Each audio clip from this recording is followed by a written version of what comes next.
extraordinary circumstances arise, and perhaps in Goa these extraordinary circumstances have arisen, where the government is hostile, refusing to listen.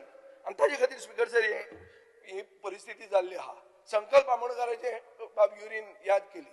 संकल्प आमोणकराक कोळशाची घाण येवपाक लागली. नोयतात काय ना, सगळे मोरमुगांवाक येता, ताका आतां येवपाक लागली.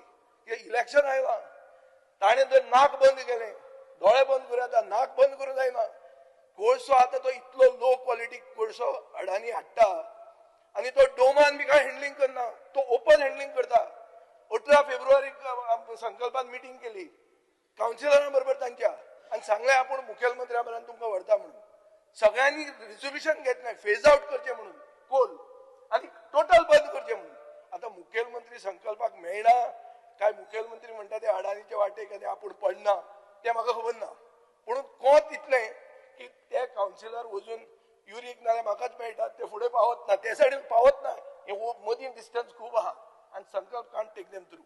In spite of having gone from that party to this party, he cannot take them to the chief minister. And coal has become institutionalized. की तुम्ही तुमचे पुलमाव काबार करा ते करातूच, आता कोळशाची घाण खाऊन मरा तुम्ही. हे तुम्ही इन्स्टिट्यूशनलाइज केल्लें आहा स्पीकर सर. डबल ट्रॅकिंगांची दादागिरी चलता साऊथ वेस्टर्न रेल्वेची, इतली दादागिरी चलता की it is equivalent to the दादागिरी वी सी इन आज जे ते वांयगणकाराक मारला ते भशेन दादागिरी चल्ल्या. तुम्ही जाणट्यांक वचूं सोडना. सगळी हेरिटेज जी वेल्सांव आहा ती काबार केल्ली आहा स्पीकर सर.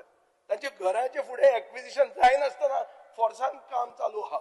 आनी म्हाका हातून लॉ एंड ऑर्डर गोंयांत बनाना रिपब्लीक कित्याक न्ही हे स्पीकर सर प्रश्न पडटा.